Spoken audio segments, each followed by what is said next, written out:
jūsu uztverē, vai ir labāka dzīve cilvēkiem pēc administratīva teritoriālās reformas, ja mēs runājam par cilvēka, tādu labklājību, sociālo nodrošinājumu, ja, vispār iespējām lielākām, ko sniegusi reforma, jo es jums prasu, tāpēc, ka es apskatījos jums pirms reformas, tad bija 4 novadi, un 4 pilsētas, un kopumā ņemot bija 14 pagasti, un tad, kad apvienoja, tad ir 18 pagasti, ja? Tātad tas novads palika lielāks, un skatījos, ka iedzīvotāju skaits salīdzinoši, kāds bija Talsu novadā pirms reformas un pēc, ir mazāks īstenībā. Iedzīvotājiem sociālā palīdzība pieejamāka, daudzpusīgāka un arī par sociālajiem pakalpojumiem vērtējums kā pieejamāks, jo es biju arī tajā posmā, kad mēs notika administratīva teritoriālā reforma, izstrādājām saistošos noteikumus un strādājot ar sociālo palīdzību un pakalpojumiem tika ņemt vērā labvēlīgākie nosacījumi. Netika samazināts no sociālās palīdzības pabalstiem nekas tādā ziņā. Tikai viena pabalsta pēc ieslodzījuma atbrīvotām personām. Jā, to noņēma nost, bet tur bija alternatīva. Un no pakalpojumiem arī tieši tas pats ir pieejamāks, ja mēs salīdzinām, ka mēs apvienojamies 4 novadi. Jā, tad neaizgāja, ir pagasti, kas aiziet uz zemāku līmeni, ja paskatās visus novadus kopā, kas ir apvienojušies, viņi aiziet uz to līmeni, kuri bija sliktāk, ja, un ir pagasti, kuri pakāpjās augstāk uz to augstāko līmeni. Tad Talsu novadam viss ir vienādi, kā bija pirms, tā bija pēc. Jo mums tā situācija bija tāda, ka Talsu novadā, kas bija atsevišķs novads, tie pabalsta daudzveidība bija lielāka, un arī tas apmērs bija tātad jūs ejat uz mazāk. Nē, mēs pielīdzinājām Talsiem.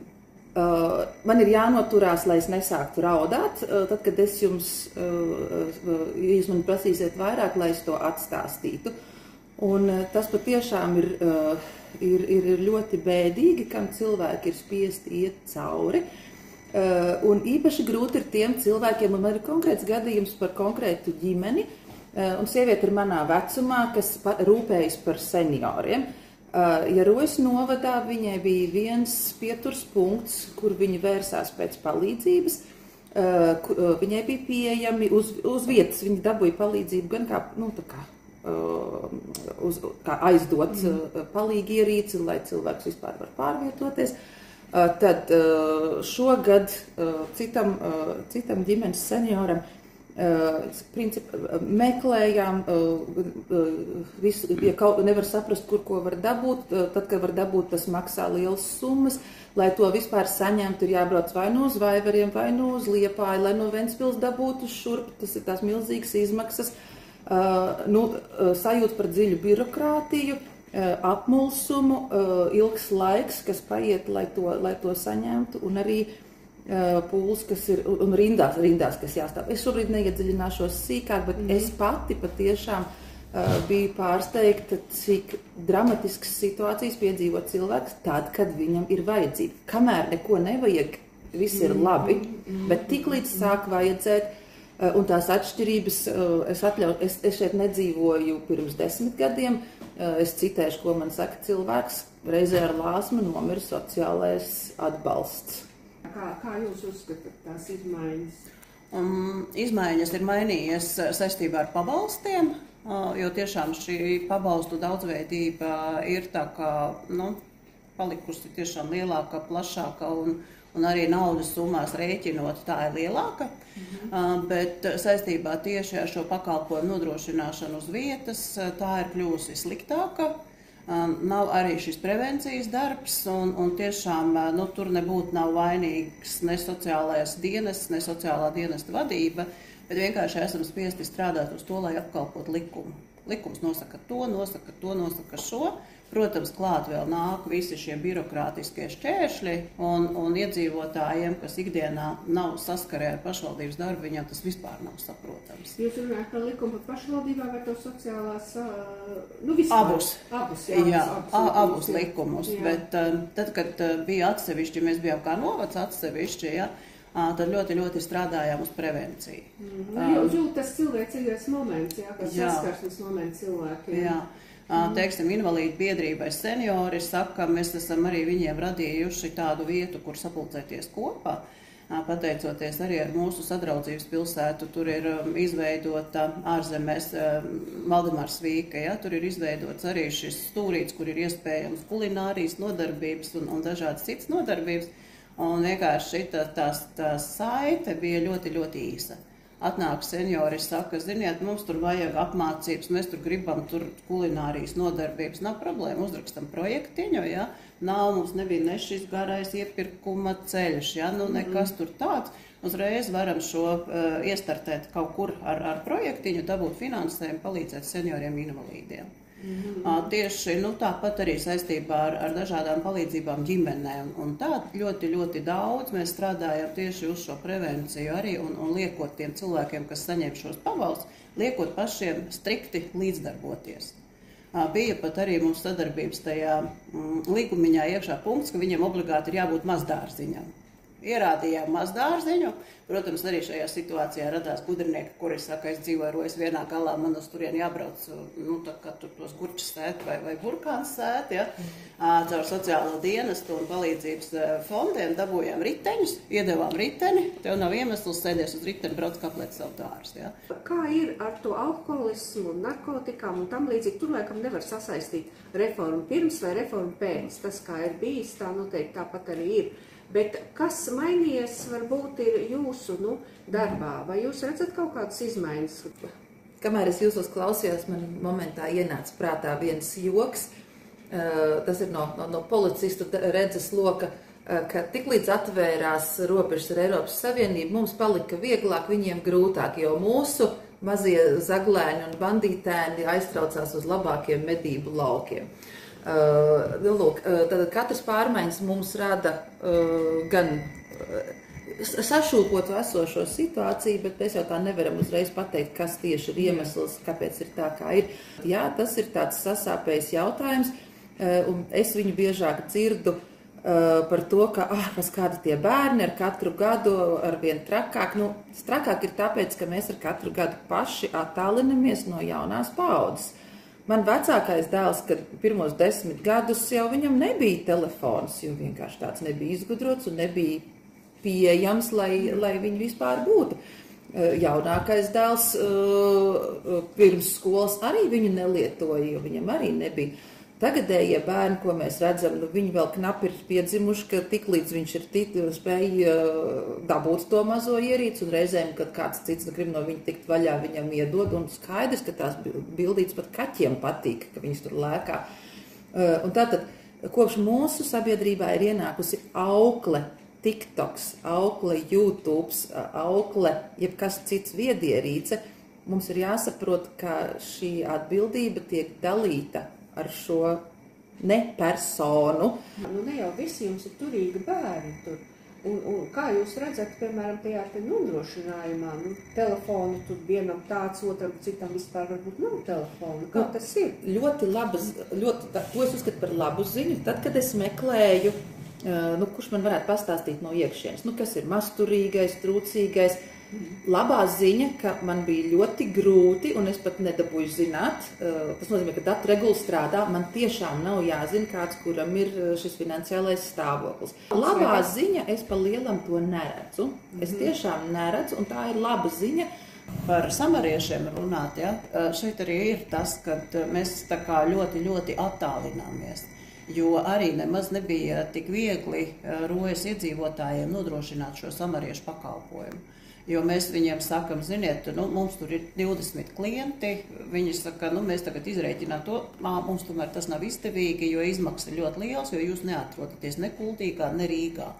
Un tad mēs sakam, mēs kā pašvaldība ļoti strādāsim uz to, lai privāta personas izvēlētos jūsu pakalpojumu, ja? Un tātad mēs dodam visam šo ziņu par iespēju, kad ir šī drošības poga, ja? Kad tur tomēr brauks visu laiku sazināsies un jūsu tiem vecvecākiem būs kvalitatīvs pakalpojums. Un ļoti daudz šo maksāt spējīgo cilvēku arī izvēlējās šo samariešu pakalpojumu, savstarpēji noslēdzot šo līgumu, bet mēs kā pašvaldība tikai bijām tas starposms, kas deva informāciju par to, ka tāds pakalpojums ir pieejams. Pie viņiem tur braukt uz laukiem kaut kur, nezinu, cik kilometrus no Rojas. Lejas vai no Talsiem.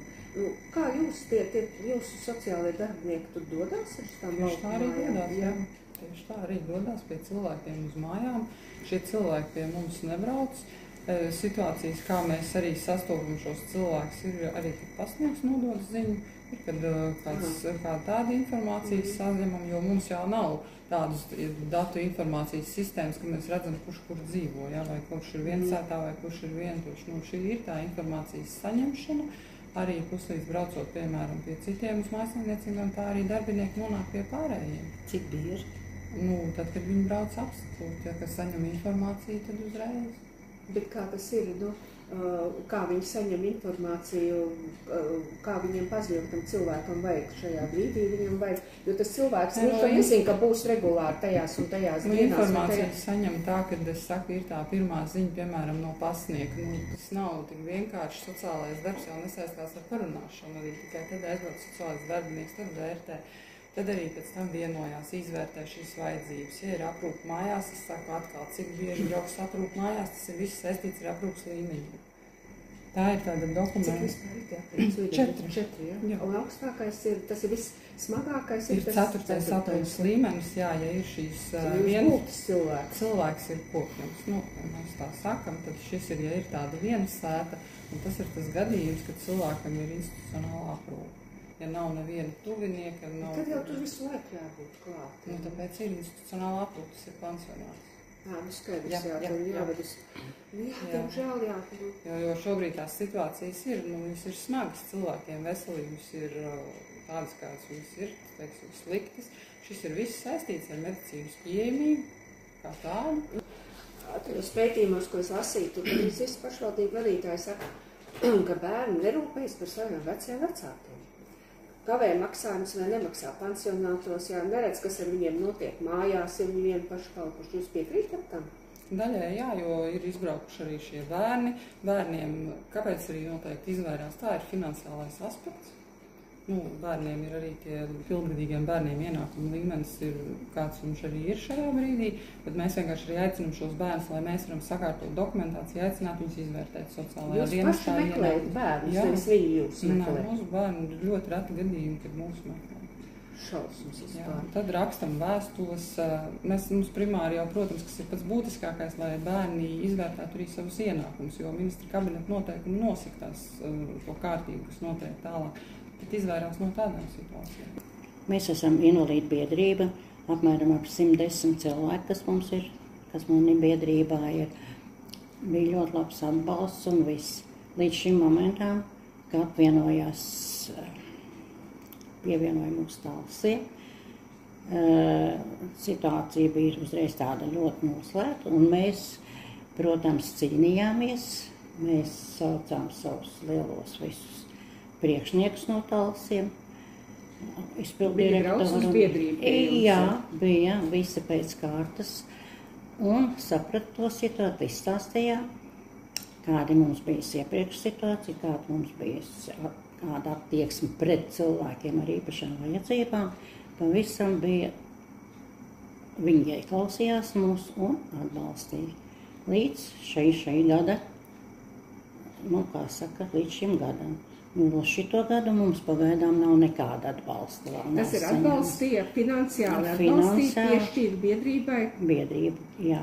Apmēram tās naudas summas? Naudas summa mums ir ļoti maz naudas summa atbalstīja. Mums katru gadu atbalstīja apmēram 500, ekskursiju piedāvāja, bija paredzēta. Ap 500 eiro, ja? Jā, uz 500 kilometriem. Jā, 500 kilometriem. 500 kilometriem, jā. Bet šito gadu vēl nav neviena atbildota. Jau ir, kā saka, jau pusgads tūlīt būs. Jūs gribat arī aizbraukt kaut kur ekskursijā? Jā, mēs gribam arī aizbraukt ekskursijā, bet pagaidām, kā saka, pagājuši gadu mēs to visu izcīnījām. Vai jūs jau izplānojuši esat, kur jūs? Jā, mēs jau esam izplānojuši, mēs esam jau iesnieguši. Kur jūs gribat braukt? Mēs gribam pabraukt tepat mūsu, tā kā mēs, nezinu, cik mums iedos tos kilometrus, tepat Kurzemu.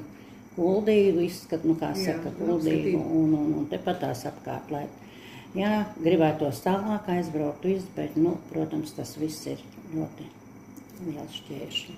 spēkā saistošie noteikumi, kad ir tas līdzcilvēks, kas sniedz atbalstu, nu, kā jau teikt, neformālā aprūpa mājās, tad viņam tiek mēnesī pabalsts maksāts par to.